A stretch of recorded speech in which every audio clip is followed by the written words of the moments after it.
It's now time for The Sit Down with Don Tony. The Sit Down, where Don Tony talks one-on-one with his followers. What are you looking at? About the world of pro wrestling, pop culture, and so much more. The Sit Down with Don Tony. And now, your host, Don Tony.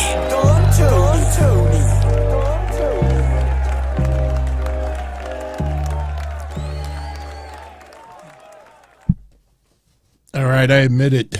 I totally screwed up tonight's episode because I'm always in the frame of mind of going live 10:05, 11:05.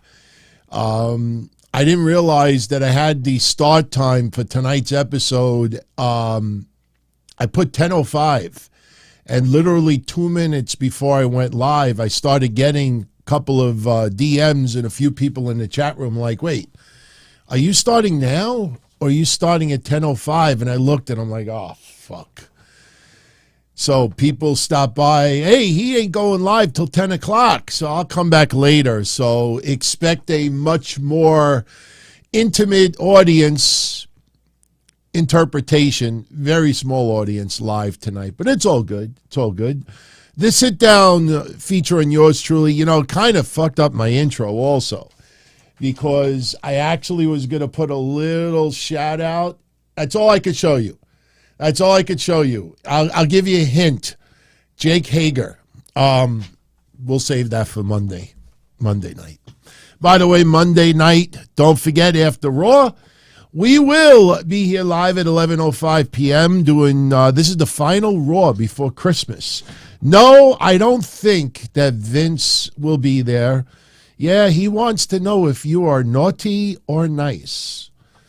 So, how's everybody doing? Hope your weekend was great. Again, my apologies for everyone who I know is going to come back here at 10 o'clock and see that the show is already done. And they're going to be like, what the fuck, man? You said you were going live at 10 o'clock tonight. I know, I screwed up.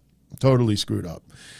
All right, so let's get right into the sit down. For those that are newer to the show, every Sunday night for an hour or two, we basically just have conversation. Kind of like a Q&A live, but it's a little bit more deeper than that. Anything that is on your mind, we will get into. If you're in the chat room and you type in capital letters the word question, this way I could spot your question a little bit quicker. I will get into it. If you have a comment that you want to share with everyone, then just write the word comment. As always, super chats are not required, but are very much appreciated. Helps more with the show than you think. And they will always get VIP priority treatment on these shows. And I want to thank everyone, as always, for your support. And, I know a few of you like to send in your super chats before I go live, so it's one of the first topics to be discussed of the night. And Big Sal, you are no different, and why is it not coming up? Oh, God. Here we go again. Dun, dun, dun, dun, dun. All right. I don't know why it's not coming up. Well, you know what? It probably is waiting for 10:05 p.m. All right, well, I just fixed that. So we're good to go. But anyway, I'll read what he actually sent me earlier. I know those that are live can see it right now. It says, Merry Christmas, Don Tony. And by the way, thank you for the 10 spot, my friend. I know you used to hate Jim Cornette, but are now a fan. Putting aside his managerial career, is he good for wrestling today, or is he more of a problem with his outdated views?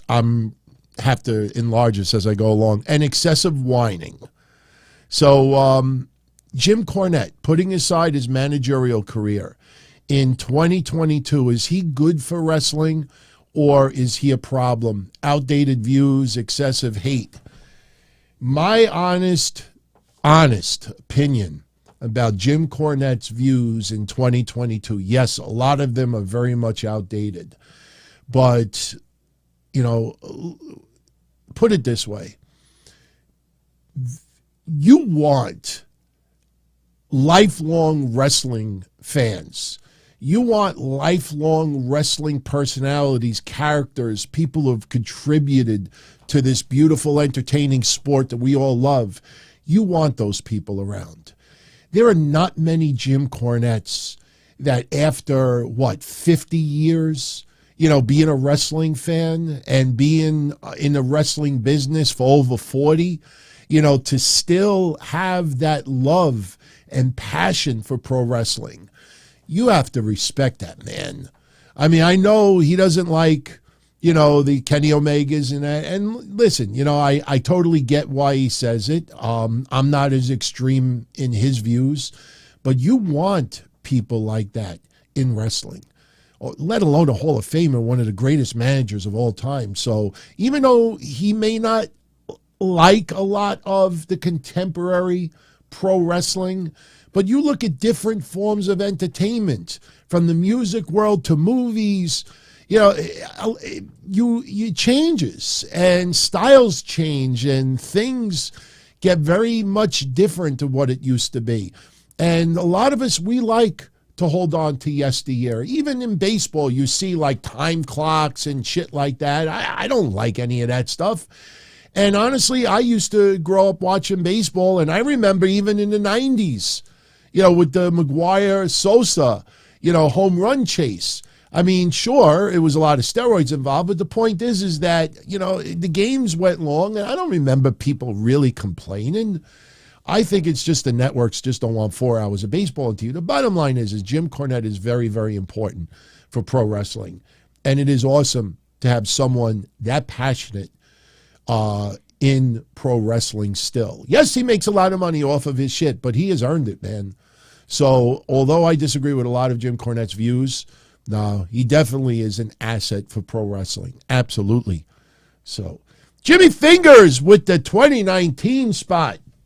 DT, I am the biggest Bray Wyatt fan, but that Uncle Howdy get up looked like it came off the clearance rack from Spirit Halloween. That figure was a backstage hand. Howdy is going to still end up being Bray. I was underwhelmed. We knew what that character was from day one. And no, we didn't have exclusive news. We didn't have connections. We didn't have sources. We just, looked back as a wrestling fan and saw this a mile away, that it was Bray Wyatt battling. It's negative. Oh, okay. My wife taking a COVID test. Her brother tested positive for COVID, and she's battling a cold. And the last thing that I need to do Christmas week, especially since I'm going to be around my family, is get COVID again. So she just took a test, but I'm still going to stay clear away from her. Even if she spreads eagle tonight, I'm still going to stay clear away. Can you catch COVID from...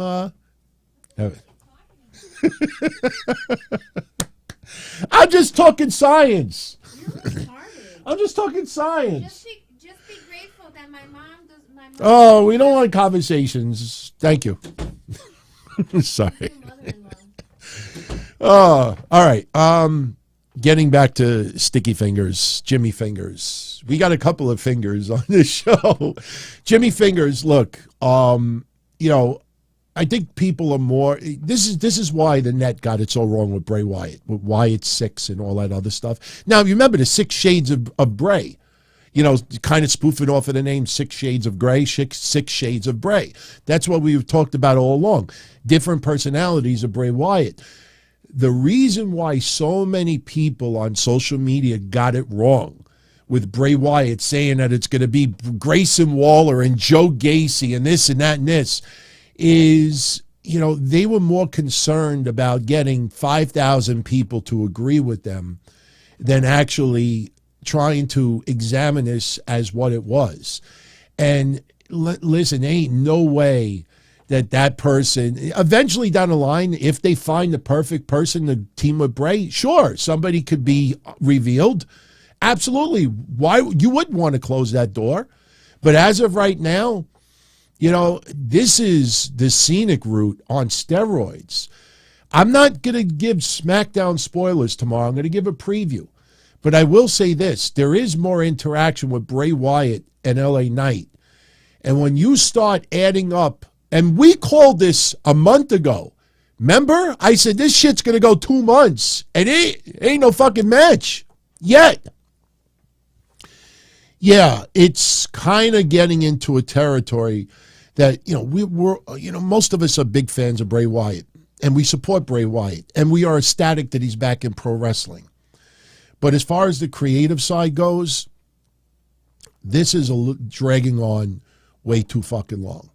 And I'm telling you, I see more and more people complaining about the overall story because they want to see the guy in the ring. Remember, this is pro wrestling, and yes, it is storyline driven. Yes, it is sports entertainment. Yes, it is a soap opera. And I think that is the one thing that is truly missing hardcore, deep storylines in AEW. Just doing something and then taking 2-3 weeks off and then bringing it back and taking 2-3 weeks off and then doing something 3 months later and people are like, oh, long-term booking. That's something lacking in AEW. But with WWE, of course, we love the Bloodline storyline. We love the Sami Zayn storyline. But in the end, we want these guys wrestling. People want Bray Wyatt wrestling. You want to tell a story that leads to a match, sure. But when it takes 12 weeks, how many months is Bray Wyatt back already? I mean, I think it was, I said early this year that he ain't wrestling in 2022. I mean, I'll pull up those 5-6 different episodes where I said that when he first came out. I don't think he's wrestling in 2022. I still have this fear that he may not wrestle till WrestleMania. And I'm telling you, people are going to get really, really fucking impatient. By Royal Rumble time, you see people are really going to get impatient with this stuff. You might see him punch a couple of times and do a finisher in the middle of the ring, but as far as a full-blown match, I don't know when we're going to see it. And I'm kind of with you with that. Seriously. I'm with you. Totally with you. But thank you again for that 2019. Very, very appreciated of that. I appreciate you. All right. Joe says I'm looking a little bit green in my pod arena. You're looking a little green. In your pod arena last week, you look way better. Oh, I know why. And honestly, you could blame Jake Hager for this one. I still don't want to show it, but I can fix that in 2 seconds. Let me know if this is better. Is this better? Well, that's not really good. Yeah, I might not be able to fix it right now. Let's see. Is that a little bit? Well, that's not very good. All right, how's that? I think we're on the right track. I may have to show you anyway. Is that a little bit better? I look pink now. I look like a newborn's baby ass. Better, right? Do you know why I changed the color before we went live? No joke. I'll just show you.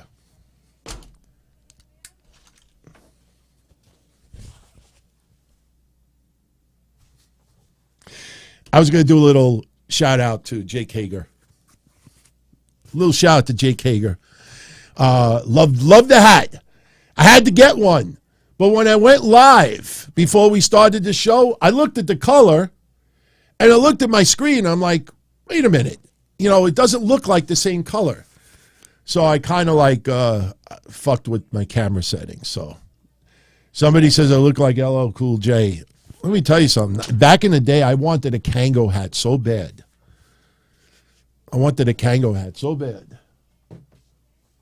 Mr. Hager. Those Kango hats were in style, but let me tell you something. Even though us Guidos liked hip-hop back in the 80s, I don't remember any Italians wearing Kango hats. Seriously. I'm curious to see what the reaction would have been of some of my Puerto Rican friends and some of my black friends back then, showing up in a Kango hat. I think they'd be like, what are you doing? All right. Shout out to AS7607. AS, I saw your email earlier, so, you got my thoughts and prayers with you and your family. So, oh, shit. And she just posted that she spent the early morning in the ER dealing with a grandmother dealing with a dental infection. She's home now and on antibiotics. That is good. Let me tell you something. I know some of you are going to probably hear this and say, wait a minute, emergency room for a dental infection. Oh, believe me when I tell you, especially when you get older, an infection could start anywhere, and that could turn into some serious business.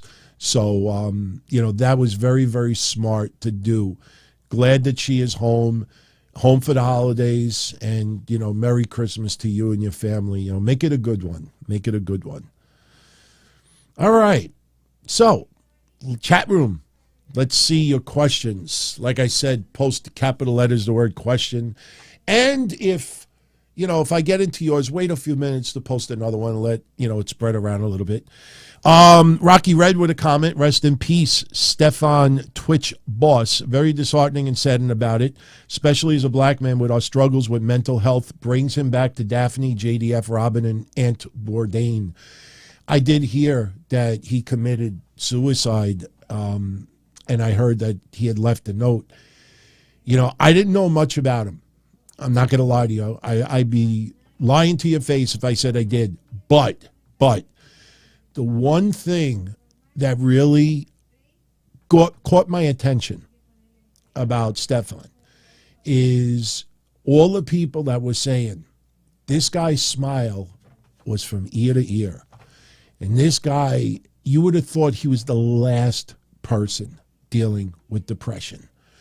And that just goes to show you that never assume just because you see a smile doesn't mean that the smile is actually there. That is one of the things that really, really changed me as far as, going after certain people on social media.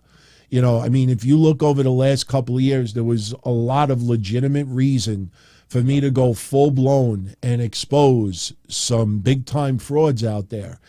And, I took a step back, especially, when you see people taking, the ultimate step. And I said, nah. As much as I may get mad at some people, people I know, people I don't know, I'm not going to be that guy that, maybe social media is all that someone has left. Maybe social media is the one thing that gives someone their most happiness. And yes, there's a lot of people that lie through their teeth about everything they say and do. But, it's like, all right, you expose what they are, and then you take away the one thing that still keeps their happiness. I don't want to name names, but some people on social media who have been dealing with some major, major, major health issues the last year or so.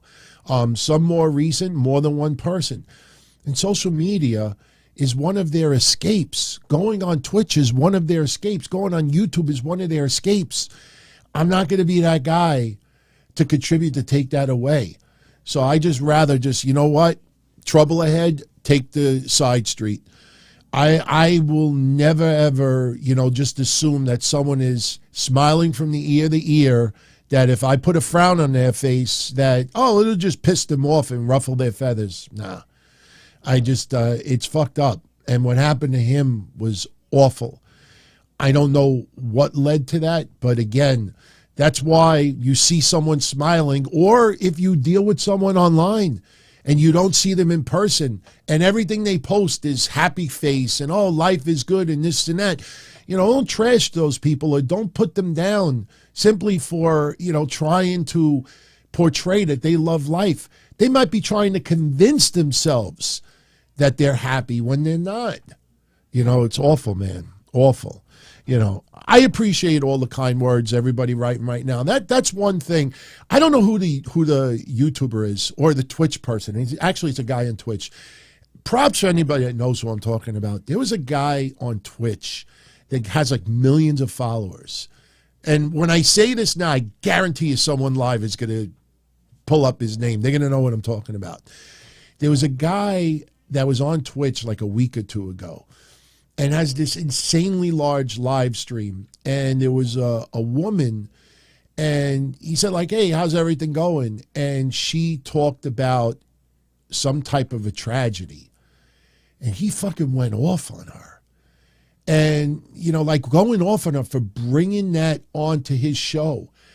And this guy was cold I mean, you could see that this motherfucker doesn't know how to console people. And then he did a video, a recorded video afterwards to justify why he took that stance, and he came off as an even bigger dick. I don't know who he is. Just someone showed me on their feed and said, look at this asshole. Yeah, Linux says that he's heard about it. I'm curious who it was. But, man, if anybody knows. Oh, yeah, John Vickers says he, no, he's talking about Stefan. Crazy Cruiserweight with the 5 spot. Much love, my friend. How's everything going? You still a fan of Thea Hale? I made an error last week on Monday. How could Kylie Ray make her WWE return if she never wrestled for them before? She didn't work doing NXT? Wow. I thought she did NXT. Seriously. You know what? I think because I used to talk about Kylie Ray and Kaylee Ray. Yeah, no. I had a couple of brain farts last Monday. So you know what? You could very well be right. I honestly thought that she did a cup of coffee in NXT or something. So she never wrestled for WWE. That's wild, man. That's wild. But like I said, you remember back in the day I used to say Kylie Ray, and then someone would say, no, DT, it's Kaylee Ray. And I'm like, yeah, Kylie Ray. No, Kaylee Ray. It's two different. This is way back before everybody knew. But hey, Cruiserweight. I kind of feel bad that you sent the 5 spot to correct that for me, but I appreciate it. No, seriously. Props to you, man. Yes, Cruiserweight, you're right. Kaylee Ray is Alba Fire, absolutely. But I used to always mix up the names, Kylie Ray, Kaylee Ray. Now you got Taya Valkyrie and Lyra Valkyria.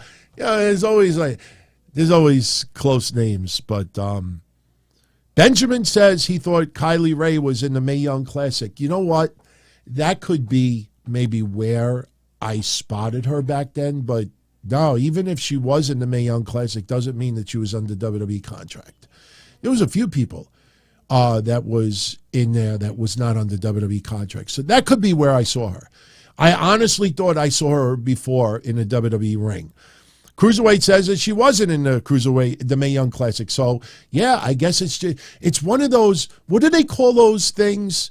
Not enigmas, but what is that where you always thought that, it was this, but it was actually never was. Like I saw recently about the Michael Jordan Nike symbol that, the original symbol where he is making the dunk, he actually was like wearing jeans or something. Just like Mandela effect. Thank you, Cruiserweight.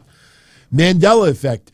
Kylie Ray might be wrestling's Mandela effect. I honestly thought that she wrestled in WWE. I'm going to bring that up tomorrow. Yeah, because Monday, look, some people only tune in to specific themed shows. Not everybody tunes into multiple shows of mine. I will have people tuning in tomorrow that only tune into the Monday shows. So I will definitely bring that up tomorrow. But I'm telling you, I think Kylie Ray might be my Mandela effect. So, all right. Mighty is in the house. Happy holidays. Would people start claiming their New Japan fans, or in this case, Stardom fans, the moment Sasha Banks appears at Wrestle Kingdom? I don't mind. I mean, if someone wants to now claim that they're a fan, even if they weren't, I don't think it's that big of a deal. You know what I do have a problem with? This has been going on for decades. It's been going on for decades. I hate when people leave WWE and people immediately, to almost like as a protest to WWE, like they're making a statement, as if WWE gets offended by it, that they use the person's real name. Now, if Sasha Banks shows up at Stardom and she is Mercedes Varnado, that's fine. That's fine. But as of right now, she is still Sasha Banks. Guess what? Wrestlers who retired All right. You know, Shane Helms. A lot of people still, hey, Hurricane. You know, but I remember when CM Punk left many, many years ago, people to try to like make a statement to be anti-WWE, they would call him Phil. I don't think Phil would want you to call him Phil unless he said, call me Phil. Do you know Phil as Phil or do you know Phil as CM Punk? And I saw these people like, Phil, I'm so happy that Phil left. Now it's, I can't wait for Mercedes' movie. And you know people are doing that because they're trying to make this statement that they're anti-WWE, so they will not acknowledge a WWE wrestler name once they leave. And they look like total goofs. Those are the people that rip me, just rub me the wrong way. You know, like I said last week, the ones that everything they write like, oh, this goes hard. Oh, Undertaker with a goatee goes hard. No, somebody naked should make you go hard. You know, I'm so sick of that fucking phrase. This goes hard. They'll show a wrestling move from 20 years ago. This goes hard. That goes hard. You'll spot the people now because I said that. You know, some people don't do it to try to make a statement, but you see the ones that do, and that's cringe to me. Because listen, a lot of wrestlers, especially when they retire, you know, if they don't use their real name or they don't tell everyone to go by their real name, you call them their wrestling name. And you see people doing that. They think they're making a statement. They feel like they have a more personal connection with the person. Yeah, Mercedes Moné, I don't mind that. Let her listen. Like I said, when the Viking Raiders first showed up and people were like, oh, why can't they just call them the Viking Experience? The Viking Raiders sounds like two NFL teams. Remember what I said that time? Call them whatever the fuck you want. Give me good shit. I had no problem with them calling LA Nat Max Dupree if Max Dupree would have been fucking awesome character on TV. You know, look at Braun Breaker. Remember all the people that were triggered about Braun Breaker? Why can't they just call him Steiner? Even though Steiner is not their real name either. Steiner is a piece of their last name. But the thing is that, you know we know how Braun Breaker got his name. But the point is that, man, worry about the fucking character than what you like and don't like. You know, it was funny to watch some people online that because now with Triple H a creative, they call a hospital instead of a medical facility. And I see people like, man, how fucking great is it that they call it a hospital? I'm like, man, you need to get a fucking life. I mean, what do I give a shit? Call it whatever you want. Call it a fucking doctor. Call it a medical. I want them to call it an urgent care. Seriously. If I bought a wrestling promotion right now and somebody got taken out in an ambulance, I would fucking tell those announcers, you better say urgent care. Don't use hospital. Just to be a dick. Call it urgent care. You know, people like getting oh, they're calling it hospital now. Cruiserweight with a 2-spot. Forget Thea Hale. He's still all about Saray. Saray is being repackaged. She will be back on TV in a couple of weeks. I hope they find a niche for her. I think they will.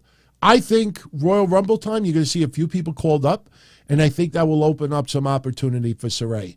The concern is that if it doesn't develop soon, you know, when they start doing overseas shows again, she may have to do something overseas. I don't know, man. I really don't know. Kevon Lewis with the 5-spot. Thank you, my friend. Tell us what Naomi spelled backwards is. I moan. I don't know if I remember. Well, my favorite one in recent memory was Lana. Spell Lana backwards. Yeah, Kevon, that's true. I moan. Yeah, I moan. Wow, she could be Moan and Monet. I Monet. I moan and Monet. I think Naomi's going to be back in WWE soon. And, you know, it's going to be interesting. Do you think Naomi could come back as a single star and win one of those women's championships? whether it's against Bianca or maybe Ronda Rousey. Do you think Naomi could, get to that point and be the focal point of one of the brands, the women's division? Because obviously, listen, it's going to be really tough. Remember when we talked about how all summer and part of the fall that Sasha and Naomi were everywhere? You would have thought they were sisters from the same mister, or they were lovers, or, something. Like, they kept getting booked together. And, it's nothing against Naomi, but it was just like everywhere. They go to a baseball game. They go to the bathroom. They go to the movies. They go to a restaurant. They go to the movie premiere. They go here. And they're always together. And I'm like, you should be with your spouses. They just appeared everywhere. That's why most of us thought, well, they're keeping them together because they're going to return together. How's that going to look if Sasha goes to Japan and then you find out that, Stardom was like, nah, no Naomi, give us Sasha. We just want Sasha. I think some people are going to probably try to manipulate the news direction of that to try to, be a little soft on that. Me personally, I'm an American wrestling fan. I want to see them back on TV. So come on with another 5 spot. Thank you. Merry Christmas. All jokes aside, what's my favorite Kevin Owens match? Oof, boy. Kevin Steen, Kevin Owens has had an illustrious career, man. I have not seen his Pro Wrestling Guerrilla stuff in ages. Haven't seen his Ring of Honor stuff in ages. That's one thing that's going to be really, really interesting. I'm not dodging your question. I'll answer it in some way in a moment. But when Tony Khan relaunches Honor Club, it's going to be really interesting if they go and show a little retro on television and they do a flashback and they show Kevin Steen. And they show El Generico and they show some others. And they could do it. They own the rights to the footage. Impact was doing that for a little while. AJ Styles showed up in WWE. Suddenly AJ Styles was all over the Impact Wrestling and it would play in retro stuff. But as far as his WWE, I think this is more feud than anything. I loved his work with John Cena. I did, and if people remember, when he first came to the main roster, there were things about him that turned me off. And I was not aware about his nasal issue, because remember it always seemed like he was chewing gum or chewing something. And I did that very stupid spoof. Owens always chewing all the time, chewing all the time, chewing all the time. And then you found out there was a reason behind it. But, when he came up and stomped on John Cena's United States Championship, it put him right on the map. Listen, I even loved the moment when Triple H helped him get the Universal Championship. But Kevin Owens, man, I would have to go back and revisit some of those matches. But he's got, man, if you had DVDs or Blu-ray still a popular thing, that guy easily could put out, anybody could put out a 3-disc set about his stuff. He is that good. And it's going to be a little interesting in 2 weeks. Think about this. Kevin Owens is teaming up with John Cena the 30th of December.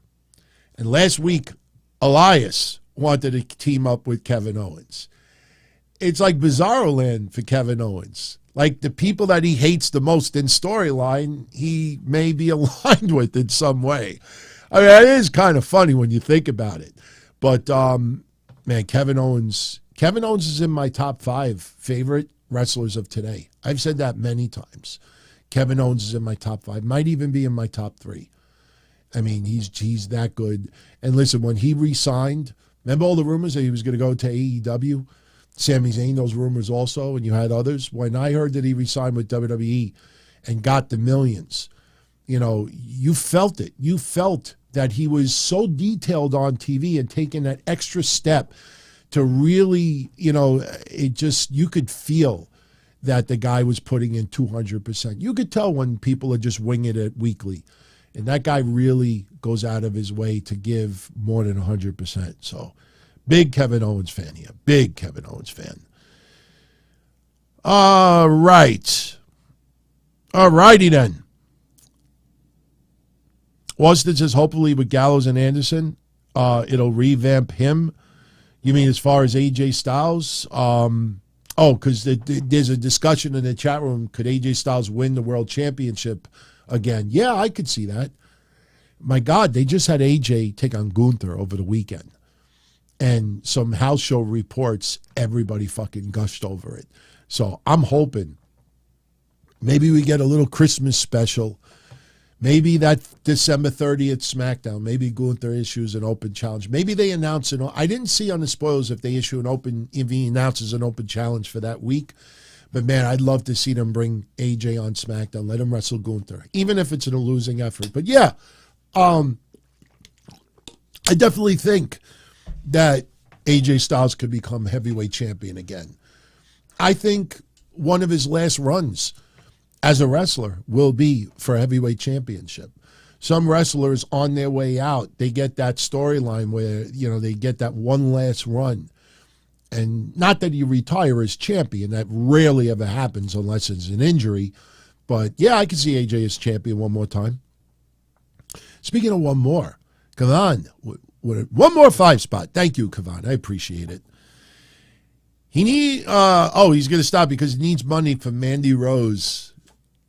Smart man. Was I a fan of the new edition?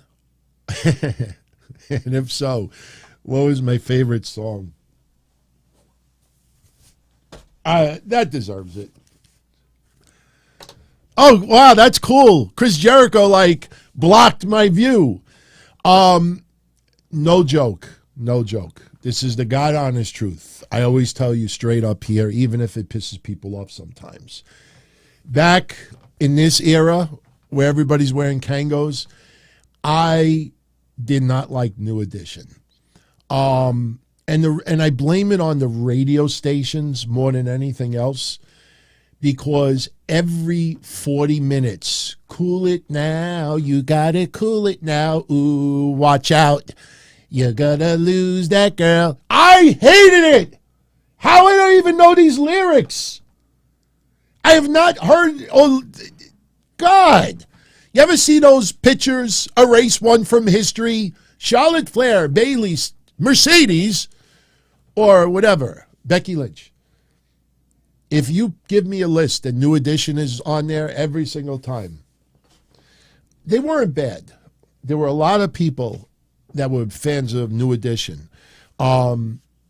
I thought when they came on the scene around, 1983, 84, I think it was kind of like, not compared to the Jackson 5, but there was, if you think about it, in the 80s, you had the Jackson 5 in the 70s. Then in the 80s, you had New Edition. I almost said New Day. Then you had Menudo, I think it was. Then you had others. I know there's Backstreet Boys and all that stuff.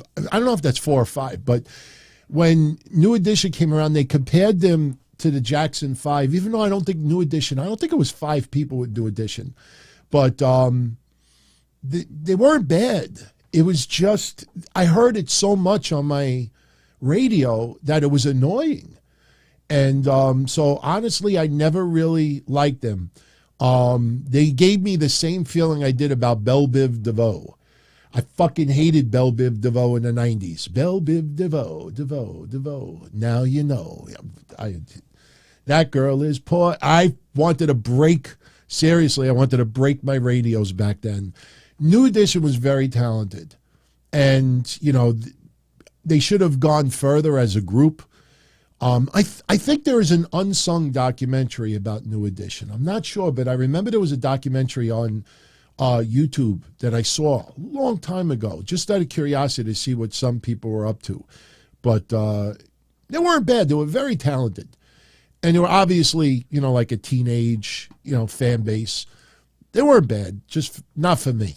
Not for me.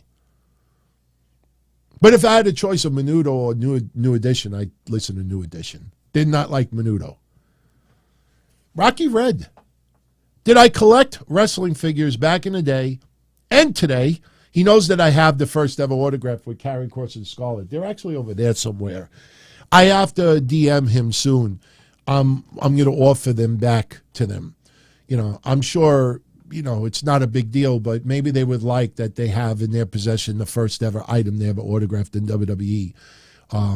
I overpaid for those back then.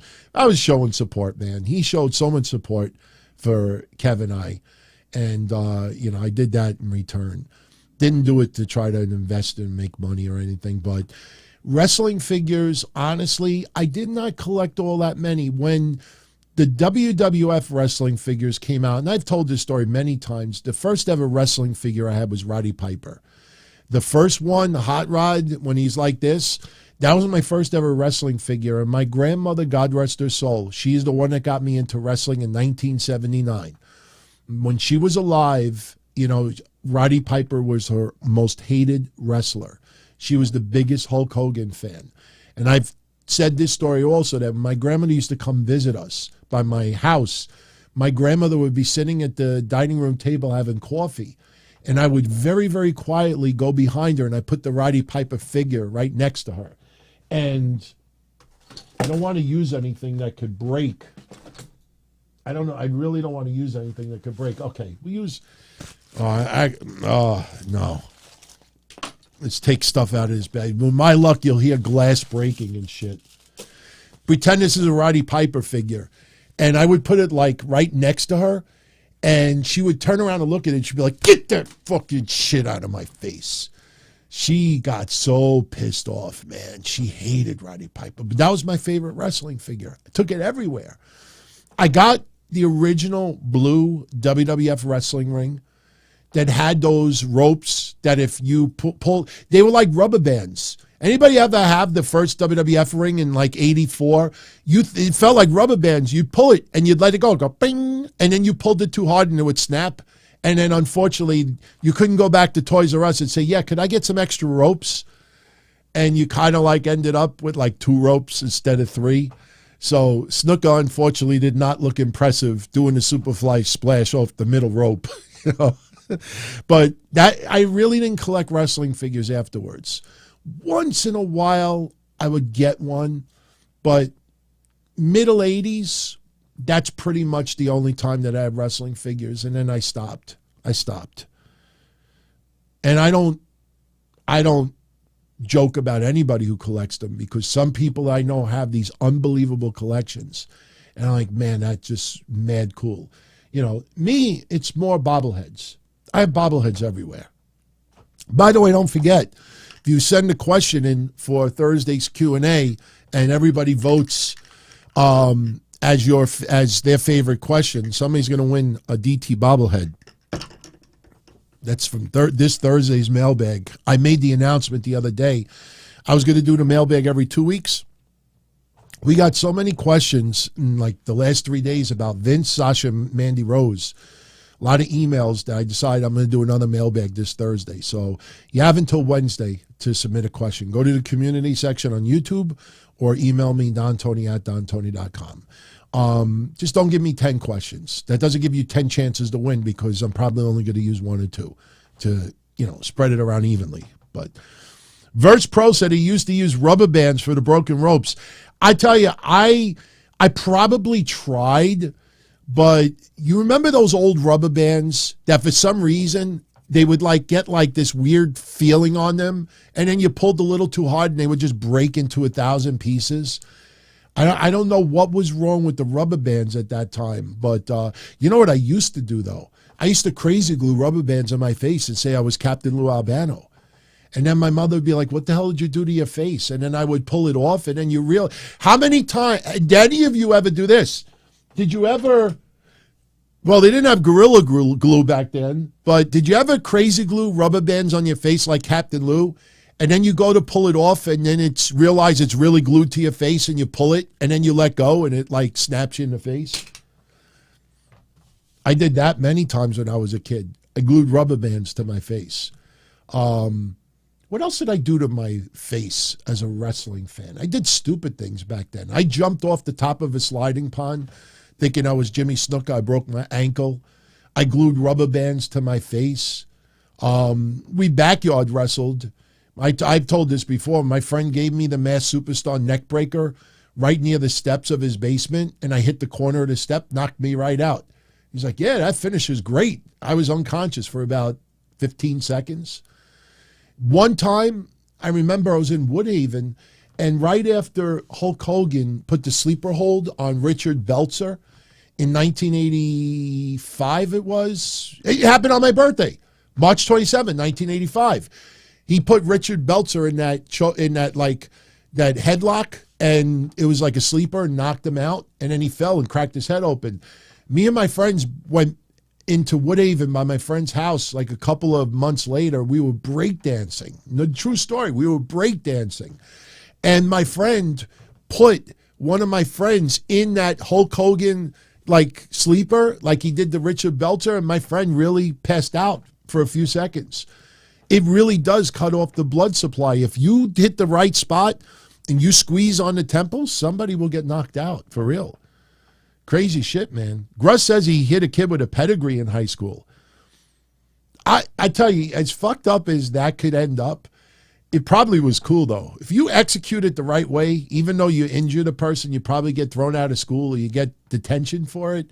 Yeah, you look back and are like, man, look at the fight that I had.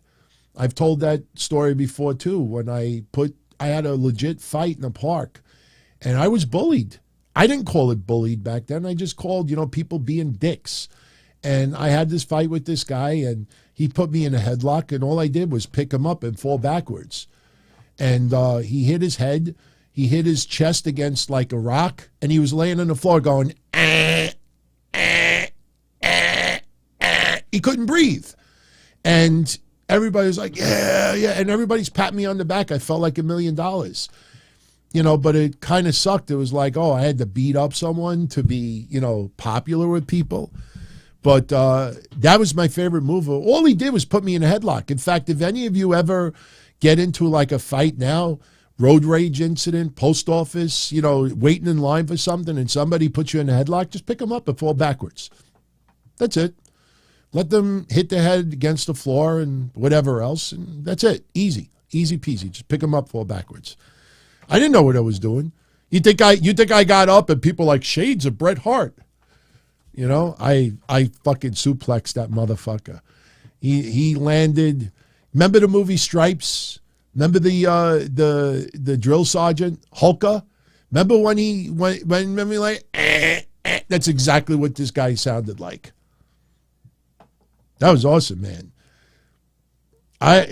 Listen, I don't condone backyard wrestling, but I kind of look back with fond memories. My friend hit me in the head with a 2x4 once and almost cracked my head open for real because we were doing whippets, and then we would play wrestling, and he had a 2x4, and I thought I was like Onita or something, like, hit me over the head with it. I'm like, come on, you could hit better than that. Hit me harder. And he fucking cracked me over the head, and I was like, that's it. No blood, though. No blood. Well, we'll save that another time. Benjamin, do we dare to hope the Mandy releases a work? It's not a work. I wish it was. Oh, did you see this clickbait Friday? WWE reveals that it was Xia Li who attacked on SmackDown because fans started thinking it was Mandy Rose. You dick. Nobody fucking did that. Even if people did. What are they going to reveal Uncle Howdy because everybody thinks it's Bo Dallas? I hate this uber clickbaiting. Oh, WWE reveals Xia Li due to pressure that everybody thought it was Mandy Rose. Oh, my God. That's why I don't want WWE to come forward about the Matt Riddle stuff. Tomorrow we're going to talk about Matt Riddle a little bit more. Seems like, once again, everyone, the good guys. Last week we said something didn't feel right with the Matt Riddle tribute, that maybe, he wasn't doing blow or something like that. Now it's starting to come out a little bit that, this actually may be something entirely different. You see a lot of people backtracking What happened last Monday, and look, if Riddle, like I said last Monday, if Riddle did what was being claimed, he deserves to be suspended. No questions asked. But if he wasn't, some people really, I want to be first. I don't care if I'm right. That's the motto for a lot of people online. And last week, if that turns out that they fucked up, but I still don't want WWE to reveal it. Because the storyline is that Solo Sikoa knocked his ass out for 6 weeks. Don't fuck up the storyline. You know, don't do like, you know, reveal the truth. Leave the storyline alone. You know, people are stupid. People are stupid to make that claim, but, you know, we'll talk about it tomorrow. Rocky Red says a lot of people thought it was Chelsea Green. Honestly, all I know is that the person was very short. Maybe it was Uncle Howdy. Oh, man, that Uncle Howdy, I mean, he looked awfully short, man. I mean, Bray Wyatt is short, but I don't think he's that short. But I think the funniest thing about it was the gloves. The gloves were done because the person who choked out or uncovered LA Knight when he was under the hood, Bray Wyatt's got tattoos. So they had to put gloves on Uncle Howdy so it didn't reveal that it was Bray Wyatt. You know, because believe me, a lot of people did forensics online about the hands. Oh, let's zoom in on the hands. Look at the hairs. Look at the knuckles. That's Bray Wyatt's finger. Look, he's had a little bit too much fat in his intake. You could see like his cuticles are a little bigger than normal. The cuticles match. You would have people doing that. James Campbell. What or can Mandy Rose do to get in the good graces of WWE again for a return sometime down the road? She's got to stop with the adult content. That's really it. You know, Jim Cornette brought out a very, very valid point. I think a lot of people, and remember what I said last week. I mean, everybody knows I'm one of the biggest Mandy Rose supporters. But still, you know, what was being reported last week and when everybody was writing on social media to like think they're making statements, they left out one very important aspect of this is that Mandy Rose was told not to do this. All right. Let me give you a little piece of news. This is news. This is not sausage. This is legit news that nobody is talking about. When WWE allowed wrestlers to do a little bit of social media again, like me, Yim on YouTube and other people on Twitch and this and that, everybody on the roster was told what is considered okay, what is not. She got the memo. She was told before, this is unacceptable. Jim Cornette brought out a very good point. This is a PG company with PG advertisers. And, you know, there's certain things, and when you manufacture Mandy Rose merchandise and she's damn naked on social media, you know, that even though it has nothing to do with WWE. Now, look, the past is the past, but this is not the past. This is the present. And she's doing that at the same time that she's with WWE. And right now, the amount of money that Mandy Rose is getting from this page, why would she stop? Why would she stop? You know, I mean, she knew the risk by doing this. When she put up that content, you think that she went out to dinner with her fiance and you think they were like, oh, WWE have no problem with this. Come on, I'm beautiful. Come on, I'm beautiful. They don't have a problem. Come on, everybody show some skin. We weren't born with clothes. You know, I'm not showing anything that people haven't seen before. She knew. She knew. So how does she get back into good graces? You got to eliminate that in the first place. And I don't know. Why should she get rid of that page? She's making good money, man. You know? Now, she takes that money and starts eating lots of donuts and she turns into a blowfish and that subscriber count comes down to like, like minuscule numbers, then a pro wrestling return is a possibility.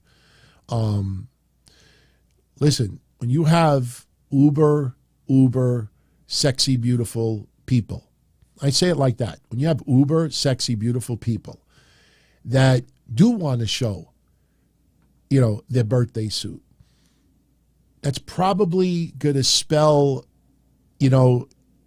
chances that you're not going to be a WWE superstar. Plain and simple. Toni Storm, that's one of the things. She wanted this OnlyFans. She doesn't post nudity, but she wanted this OnlyFans, and I don't think that WWE would have allowed her to show what she shows already. So, I don't think, look, we miss Mandy Rose. We'd love to see her still in the WWE ring, but understand this was Mandy Rose's decision to take this a step further. And she sacrificed her WWE career at the moment for this opportunity. That's it. There's no controversy. I can't shit on WWE for this because everybody was told. She knew. So, all right. Greg is in the house. How much more? Oh, you didn't write the word question, so that's okay. How much more do wrestlers need to be making to not do stuff on their own? Well, it depends. If someone is on stream or Twitch or YouTube and their revenue starts going down quite a bit, then they may go back to pro wrestling. Listen, at some point, and let me say it like this.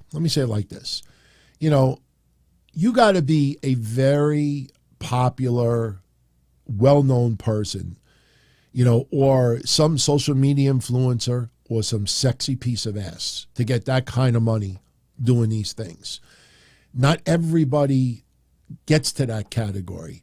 So when you start adding up numbers, not everybody is going to break the bank. Just because a wrestler decides, I want to play video games all day long, doesn't mean that they're going to get 100,000 subscribers, paid monthly subscribers.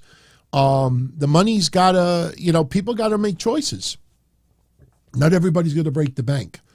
So, some people, they absolutely love pro wrestling and they don't want to sacrifice those good years. So it's really a personal choice. But not everybody makes that decision. Tristan, do I think Daniel Bryan will re-sign with WWE when his AEW contract expires? Bryan Danielson, Daniel Bryan will absolutely be back in WWE at some point. Don't know when. But, we're going to talk about it tomorrow. But, this hit job that Vice did with Vince McMahon, there's a bunch of names that are floating around as far as people that that Vice contacted to be part of the documentary, and several names turned it down. One of them was Bryan Danielson. Not everybody wanted to get dragged into whichever side they're on with Vince McMahon. But Bryan Danielson will be back in WWE. He will be put in the Hall of Fame. He will, finish up, I think, his career in WWE. They didn't leave on bad terms. The guy is just, he's going to go back. We just don't know when. Now, granted, if he starts showing some health issues again, and WWE is very, very concerned, especially after what happened before, then you got to think twice about it. But I think Bryan Danielson will be back. Bryan Danielson just comes off as someone who loves pro wrestling, loves life, and just wants to have fun. Doesn't want to be part of any drama or controversy. Okay. Charlie Conway with a comment. Neat, good Vince thumbnail with the Inspector Gadget. The Inspector Gadget was not Vince. That was trying to peek into the fight with CM Punk and the Elite. But if you're talking about my thumbnail for tomorrow, yeah, I thought this was easy. I might even use it for Saturday too. You know, I mean, yes, I kind of had to Photoshop it because I had WWE logos everywhere. But yeah, that is Vince McMahon.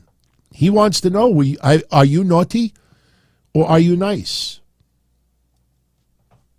And as soon as you start saying, no, Vince, I was very, very nice. Shut up! Shut up! I don't want to hear that. You were naughty, damn it. You were naughty. Listen, Vince, I hope to want to still have sex at his age. Like I said, as of right now, he has committed no crimes. We don't know what was true and what was not. I do know, especially in this day and age, let's be honest. This is not defending Vince, but let's be honest. Let's go there because a lot of people won't. When I was in first grade, second grade, and I saw a little girl, and I was a little boy, you know, preteen, not even 10 years old, when I'm in first grade, and I see a little girl that I had a crush on, and I went up to her, and I pulled her hair and ran away, I got in trouble for it. I got in detention. You know, you do stupid, weird things, you know, when you're a little kid and you got a crush on someone. I threw a rock at a girl once. I had a crush on her, you know. We were both 8 years old. Nowadays, you're bullying, you're this, you're that. You know, I had a water gun. You shoot someone in the face. I got that infamous picture from high school. I've shown it. I don't want to pull it up now. It'd take way too long. Maybe I can. I'll see if I can. I got to relabel my photos here. But let me see. Oh, yeah, I do have it. All right. Okay. Here. This is high school. This is me in high school. This is, I don't think it was senior year of high school. It might have been junior year. Here, look. This is the last day of school for me. That is me. I wore a lot of white back then. Miami Vice. I'm squirting a water gun in my friend's face. If I did that now, I'd be suspended. If I did that now, I'd have police. Drop the weapon! Drop it! That's me. Legit, no joke. That is me. My point is this, and I brought this up before. I'm sorry for repeating myself. When I used to go to clubs, the late 80s, early 90s, you'd have playboys, Jersey Shore wannabes, guys that would say anything to a girl, try to pick them up and get laid. Hey, you want to go hang out in my vet? Yeah, he's got a Chevette. You know, hey, how you doing? Hey, you know, my father has this talent agency. You know, you version of Joey Ryan. I think Vince, you know, promised things. I think Vince sweet-talked people. I think Vince manipulated women till he could get laid. And then he did not promise. He did not deliver on what he promised. And I think a lot of these women felt used, abused, treated like shit. Back in the day, you would have a girl who'd be like, that motherfucker, he played me. That motherfucker said he had this, he had all that to try to get in my pants. Now you do that today, I was raped. I was sexually abused. I was assaulted. And why? Because some people, that's the only way to get revenge. Back in the 80s and the early 90s, when I used to go out and see it with my own eyes, I was too fat and ugly to be in that position. You don't think, honestly, you don't think in my position, you don't think I wanted to be in the club like, hey, how you doing? Come here. Let me buy you a drink. You know? I bet I get the leftovers. I wait till 3 o'clock in the morning and I see what troglodyte is still hanging out over there and I try to get me some. You know? There's nobody around. Everybody went home already. So at least the next week, somebody's like, hey, T, what was that walrus that you picked up last week? But back then, if a guy got laid and he bragged about it and he lied and he did everything he can, that girl would fucking slap him in the face, throw a drink in his face, may even get her big brother to beat the shit out of him. Now these days, how do you get revenge? Oh, I'm going to report that he sexually assaulted me. You don't think that some people don't do that these days? Of course they do, because it's their only revenge. If they get their big brother to beat them up, they're going to be in jail. So that's their world. Vince, to me, is a pig. I wouldn't want him as my father. I wouldn't want him as my relative. I wouldn't want him as my boss. But, for everybody that thinks, we don't know. We don't know. But in that world, you got money, you got power, you see what happens sometimes. And, until I see someone actually go to the cops instead of going to a lawyer and suing, and trying to get millions off of it, when I see somebody go to the cops and say, Vince assaulted me, arrest that old man. Everybody goes to a lawyer to sue and make millions. Nobody goes to the cops, and I understand, people are afraid, especially back in the 80s and the 90s. Well, what about the 2000 and 2010s? Vince did this to 15, 20 women. Not one goes to the cops. If you're Vince is like, that's my type of woman. You want to stop this guy, stop this madness, go to the fucking cops. If you don't go to the cops, he committed no crimes and he's a pig. But that's not illegal. That's how I look at it. Guardian of Chaos, what's up? My top 3 venues that I've attended an event. Madison Square Garden, absolutely. ECW Arena, without a doubt. Elks Lodge. Those 3. Those are my 3 favorites of all time. I've gone to other venues and had a blast. ECW Arena, especially when I was able to help rebuild the Eagles Nest for XP. You don't understand, man. I've kind of told about this before, but I think some of you, if you were a fan of ECW, you'll appreciate this. When XPW came to the Northeast in 2002 and I worked for them, we were there in... Oh, God, it must have been February 2003, somewhere around that time. And, this guy Slash, came up with this idea that in intermissions, they were going to have a heavy metal band perform. They were going to have full-blown music. In the ECW Arena, they don't have an area for a band to perform. So they decided to rip apart the Eagles Nest. You remember the Eagles Nest? You remember the old ECW stuff? Like Tommy Dreamer, he was on the top of like this stage area and he got tossed over. Or Public Enemy dove and did flips off of it through tables and shit like that. Down below, they ripped that whole thing apart. We went to Home Depot and bought wood and bought all this stuff.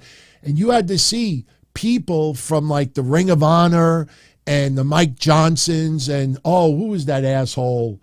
The Bob McGee's, when they found out that XPW was ripping apart the Eagles Nest and the bottom stage, that's bottom area to turn into a stage, they thought that we were like ripping down a mosque.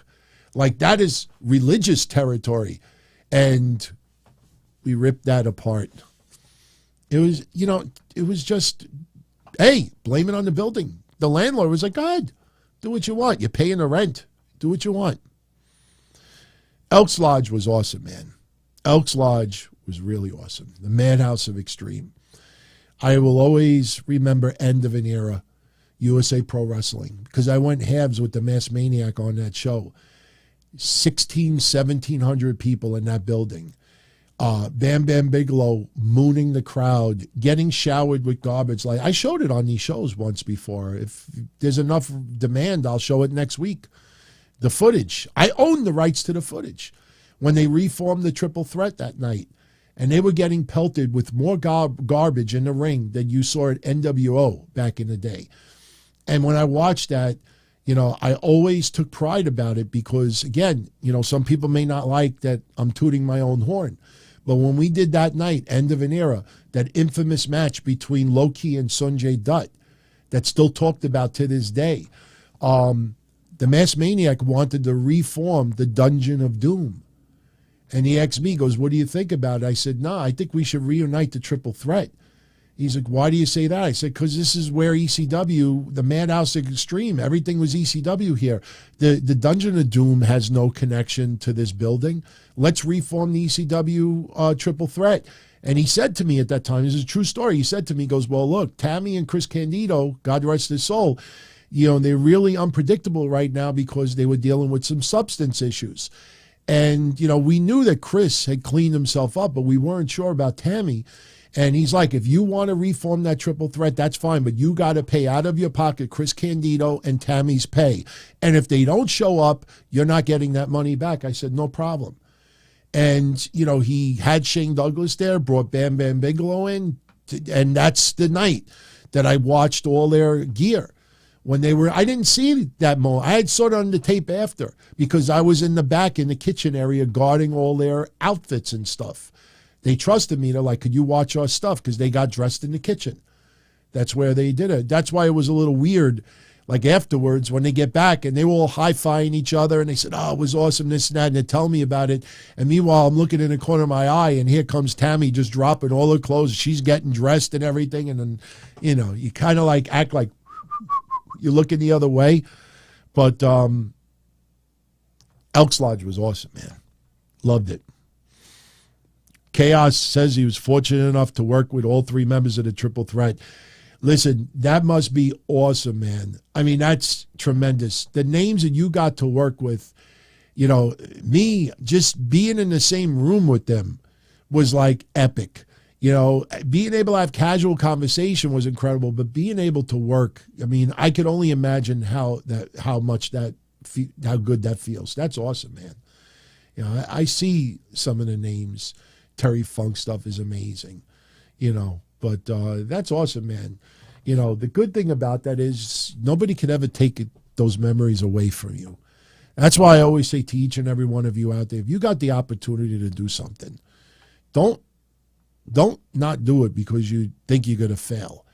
Well, no matter what it is, because believe me when I tell you, years later, you're going to say to yourself, I should have fucking tried it. I should have did. There's things that I kicked myself in the ass for not doing, that I should have done back in the day. Even stuff wrestling related. And I just didn't do it, and I regret it to this day.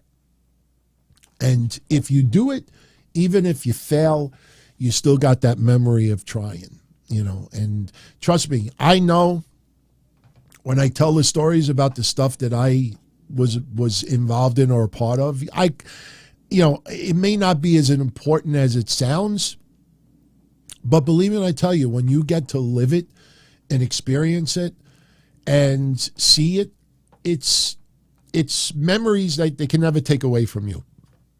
Unless, I get dementia and I don't even know that I'm supposed to be doing a show. I'm not trying to poke fun at dementia, but, picking up the Mexicans at the airport and watching, Halloween and Psychosis and Hoovy, screaming at the girls in my neighborhood walking down the street, hey, papi, hey, how you doing? And it's like, it's like wild. But little things like that. Going to Kentucky Fried Chicken, they start powerbombing each other or start doing shit. And everybody is marking out because some fans know who they are and everything. It's, it's pretty cool to be parts of little things like that. I mean, even, like I always told the story about Mick Foley. We did a charity event in Long Island back in the mid-2000s for a military guy who needed a lot of medical bills paid. Mick Foley agreed to show up and do an autograph signing for free. And I've always told this story off and on. That's why one of the reasons why I adore Mick Foley. We were on Sunrise Highway, I think it was. And wherever we were doing this show at a car dealership. And there was no place to park. About a half a mile, maybe a quarter of a mile away. We see some guy with I think it was a Mike Piazza Mets jersey. And if anybody knows Mick Foley, you could play this clip. He'll tell you it's 100% true. We see some guy with like a Mike Piazza jersey on crutches, walking very, very slowly with a couple of people. And, we didn't know who it was. We thought it was maybe a fan, and walking like this big stretch along the highway. And as it got closer, we realized, oh, fuck, that's Mick Foley. And Mick Foley had just gotten knee surgery or some type of surgery, working for WWE. And he literally walked a quarter of a mile on crutches because there was no place to park. He had to park like the building like down the road. And he was there with his family. And he came in and he sat in the car dealership, signed autographs, stood for an extra hour, did not take a penny, didn't take a dime, and gave it all to this military guy. And that vision of watching Mick Foley on crutches walking down Sunrise Highway, you know, and doing what he did for that military, I mean, it was just amazing. Little things like that that's why I say those are memories that it may not be a big deal to a lot of you out there, but, you know, those are awesome times, man. Never take that shit away. So, no, he didn't write that in Have a Nice Day. He definitely didn't write that. But he's done a lot of good deeds. He's done so much that you and I would never even know. The amount of good that guy, even though I disagree with his political views, the amount of good that guy has done, you know, I mean, when people say Saint Mick, you know, he truly at times is. He really is a good person. So, all right. Let's wrap this up in about 10 minutes. So I appreciate everybody who, you know, will forgive me this week for screwing up the start time for tonight's show. Again, force a habit, you know, always putting 10:05, 11:05. I accidentally put 10:05. So there are quite a few of you that did not show up at 8:05, thinking that I'm going to go live at 10:05. And by the time you show up, the show is already over for tonight. But now, a few of you asked me, am I going to do a show next Sunday, Christmas Day? I honestly do not know. My gut feeling says I don't know. Because the thing is, I'm going to see my family Christmas Day. Now, I may see them also Christmas Eve because my wife's brother has COVID. And, you know, her mother is not feeling well either. They're still testing positive for COVID. I ain't going to the house Christmas Eve. You want to hear how it's not fucked up, but you want to hear the double whammy for me? Get a load of this. Her mother and father, their birthdays are December 23rd and December 24th. Motherfucker. I have to get not only 2 Christmas gifts for the parents, I got to get 2 birthday gifts also. Every Christmas I get hit. You know, it's like, do you want to stab me or shoot me? It's like I got it in both holes. It sucks. But it is what it is. But if they got COVID, I ain't going anywhere near that house. So if I go to the parents' house Christmas Eve, my parents' house, then I'll probably be here Christmas Day and they can do it. I will know by Friday. So, you know, you look at the channel, check social media. I'm put an announcement in the community section. I'll post it on Patreon, let everyone know as well. I'll know by Friday if I'll be able to do one or not. So, yes, Charlie, you're right. If Christmas is on next Sunday, then this Christmas Eve is the night before. Christmas Eve, I usually go to her parents' house. Christmas Day, I go to my parents' house. If I go to my parents' house Christmas Day, and I'll probably stay over there, and I won't be able to do the show live. But if I go to my parents' house Christmas Eve, then I could stay there overnight, come home Christmas Day. Then I could do the show. So that's why I won't know until Friday. If they're tested positive at that house for COVID still, I ain't going there. John Vickers is saying, can we all come to my house? You don't want to come here for Christmas. I mean, you know, my window is set up with a little bit of Christmas lights, but we got no Christmas tree. I didn't even wrap nothing yet. I ordered from Amazon gift bags. I'm throwing everything in gift bags, shoving a piece of tissue paper on it, and that's it. Merry Christmas. And lots of gift cards, too. Benjamin says, I don't have to do a show on Christmas Day. I know I don't have to. But, you know, by Christmas night, it's 8 o'clock, it's 9 o'clock. Everybody is just chilling, relaxing. So, you know, it's casual convo. So we'll see. I know I'm not obligated. I don't have to. We'll see. Chaos says, not his proudest moment, but he took Mr. Sacco from Mick. That's awesome, man. seriously, the closest, listen, getting hit with the Singapore cane from Sandman was awesome. When he hit me in the head with the Singapore cane and I ran under the ring and I took a shit under the ring, that's a memory that'll stay with me for a lifetime. Mr. Big, I'm willing to give you $500 for that footage. He did the event. If he sees this, I'll give you $500, legit cash, for that footage from that night. It's my favorite in-ring moment.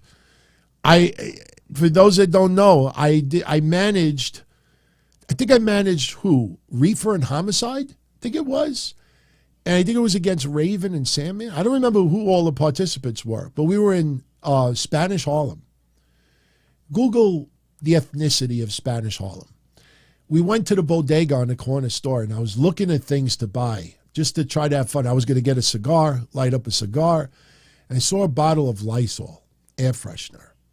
And I said, I got to do it. I took the air freshener, and when we came out for the match, now obviously, those guys that I was managing, I mean, they were just going along with it because they were being paid. But I walked around ringside and I sprayed the air in the front row and holding my nose, making it seem like everybody smelled awful. And I thought I was going to create a race riot.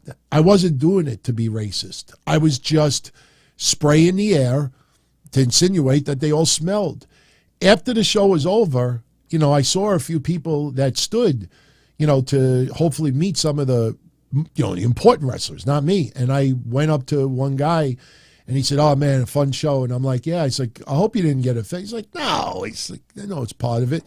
But when he hit me with the Singapore cane, that was awesome because I was supposed to spray the spray in Sandman's face.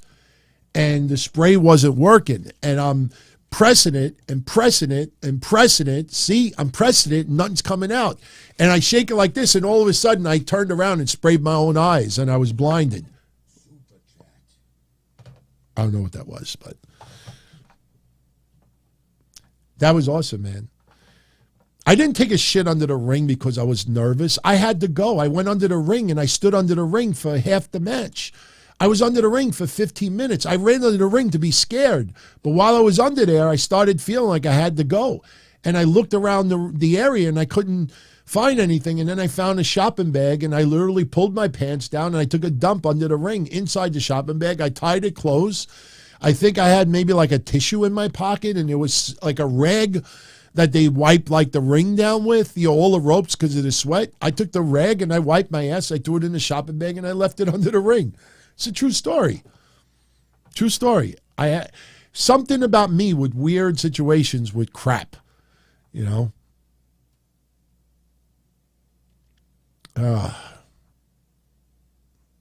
Bodega? No, Bodega is like you got to Google it. You got to Google it. It's like a little store that sells like lotto tickets and beer and soda. And maybe like you have like one or two aisles with like some, like if you're like, honey, we ran out of toilet paper and all the supermarkets are closed. Oh, go to the bodega on the boulevard and go buy some there. And you go there and they have like 3 rolls of toilet paper on their shelf and each roll is like $9. You go there only when you absolutely need to. You got to Google it. So, all right. We're going to jet out of here in 3 or 4 minutes because, believe it or not, we've already gone almost 90. So love the content that you all provided for tonight. Fun. For everyone who is watching us on a replay, remember, you can be part of what we talk about. All you got to do is just show up live, hang out in the chat, post a question or a comment, and we talk about it. And, it's free. And, everybody comes up with some banger conversation, man. And I love being able to tell the old stories. I mean, sometimes these shows, some people come back and like, oh, DT, Sit Down's my favorite show. And I feel good, but then I say to myself, I don't do much preparation for it. I use the same thumbnail every week. This week I made it red, white, and green, more for like the holidays. But, it's like, man, I put in a lot of work for the other shows. I do hours sometimes preparing. I'm like, and here on Sunday, all I'm doing is sitting back with nothing on the paper. And, whatever we talk about, we talk about. Mike, I think the Mets, I said this a couple of weeks ago, I still feel the same way. The Mets are, they're like, what, $75 million luxury tax? The Mets are looking to win in 2023 or 2024. That's it. This is their time. And they are paying big money. And especially now that Francisco Lindor wants Carlos Correa to play third base for the Mets, Jesus, that offense is almost got to feel like 1998 Yankees with better pitching. I mean, even though I'm a Mets fan through and through since 82, the 98 Yankees I fucking loved. I loved the 98 Yankees. I have so many games from that season and the fights and the attitude and everything. The 98 Yankees, if you tell me who's your favorite baseball team that's not the Mets of my entire life, the 98 Yankees. That year was incredible. And they won the World Series. So the Mets, if they pick up Correa and add a little more pitching, and they got to really make sure that 7th, 8th, and 9th inning are taken care of, because the baseball today is not even what it was 10 years ago when it comes to the latter innings. Blows my mind to see some pitchers, having epic nights and they only go 5. But that's just the way. Again, when we talked at the beginning of the show about Cornette, this is just the change, of the times. And, you don't agree with it, but you got to kind of adapt to it. I think Aaron Judge will go back to the Yankees. I think he does. I really do. Charlie, the kitchen in the Elks Lodge at that time was no longer working. That used to be a gigantic church. And believe me when I tell you, when I say kitchen, you could feed a small town with the size of that kitchen. I mean, it's not like a kitchen like you walk in and there's like a microwave and a stove and a refrigerator. This is a kitchen for like a major hotel. That's how big this kitchen was. So it was a gigantic. I'm sure if you Google, there's probably some photos of what it looked like in the back. But no, that kitchen was massive. It's a good. All right, I know Chaos has been in that kitchen. Any of you out there that's ever been, and some wrestlers tune into these shows, if you were ever in the kitchen in the Elks Lodge, tell me this is not the best comparison that each and every one of you can relate to. If you ever saw the movie The Shining, do you remember the kitchen when they showed Jack Nicholson in the beginning, like, here's anything you want, here it is, all the food. It's probably maybe half the size of that hotel's kitchen, but that's how big this kitchen was. You could feed a fucking small town if they had food. They didn't have food. It was just, it wasn't open anymore. So James Campbell says Aaron Judge already resigned. Wait, did they give him like eight years? Like, not $400 million. What was his contract, Judge? I remember it was something like they offered him like $50 million a year or something. It was 40 or 50 million. It had to have been like 40 or 50 million a year, because I know Verlander got 80 million for 2. What was his contract? So 9 seasons. Okay, 9 seasons. It was like 40 or 50 million. Wasn't it like 400 million or 500 million? 9 years, 360. Okay, 40 million. 9 years, 360. Okay, 40 million. That's crazy, man. That is insane. When I saw Verlander get 40 mil for 2 years, and trust me, I like Verlander. I think he'll do great. Him and Scherzer on the Yankees, I think he'll do great. But I don't know if he's worth 40 million, man. That's fucking a lot. I got this weird vibe about Verlander, man. I hope he kills it. But, my God, 80 million for 2 years. Jesus. All right. We're going to jet out of here. Friends, it's been awesome. Much love. I thank you very much for hanging out tonight. If you enjoyed tonight's show, take a moment, hit that like button. Believe me, it helps. When I see new people signing up like, hey, your show popped up in my feed, never heard of it before. Didn't know that you existed. I enjoyed it. Believe it or not, you doing that, posting a comment, subscribing. Any little bit helps. It really does. And I really can't thank you enough for all of your support.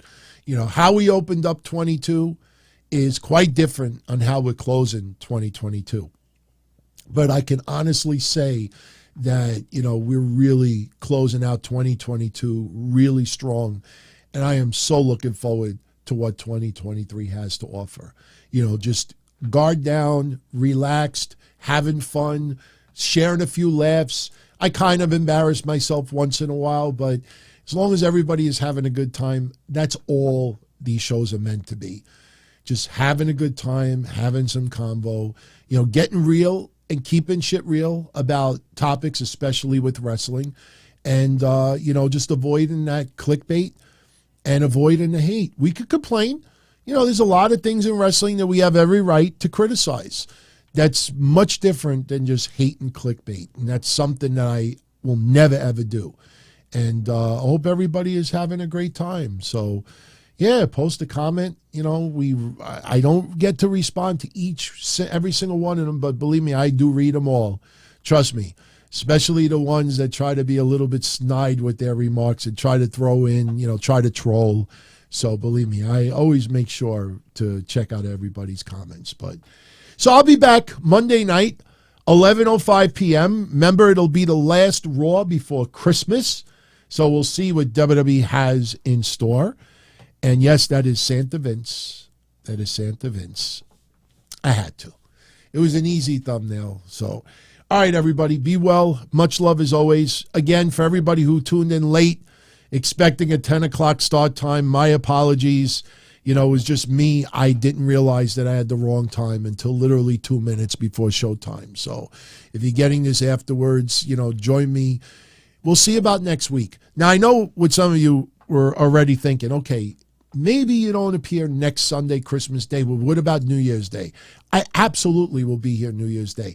I don't go out New Year's Eve. Too many crazy drunk people on the road. I'm definitely not going out New Year's Eve. Will there be a live stream New Year's Eve? Probably. Not sure yet, but probably. I don't see why we can't do one. The last 2 years that we did a New Year's Eve live stream going into midnight, everybody loved it. So, now being able to do this technology a little bit better should be even easier for me to do this year. So we will see. We still got some time to figure it out. But, all right, everybody. Much love as always. Be well. Where is my out? I am out. As far back as I can remember, I always wanted to be a podcaster. For me to live any other way was nuts. To me, those goody-good people who worked shitty jobs for bum paychecks and took the subway to work every day and worried about their bills were dead. I mean, they were suckers. They had no balls. If I wanted something, I just took it. I ran everything.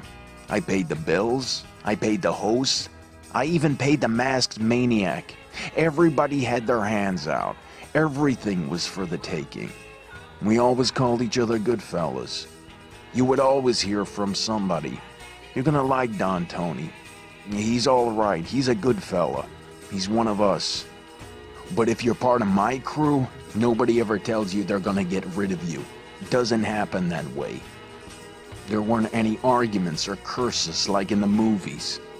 See, your haters come with smiles. They come as your friends, the people who've claimed they care the most for your life. And now that's all over. And that's the best part. Today everything is different. There's lots of action. I don't have to wait around for everything like everyone else. Oh, I didn't get the vaccine? Fuck you, vaccine me. Oh, your delivery guy has COVID? Fuck you, feed me. Right after I moved here, I ordered egg noodles and ketchup, and I got spaghetti with meat sauce. I'm no longer an average nobody, while they get to live the rest of their lives like a bunch of schnooks.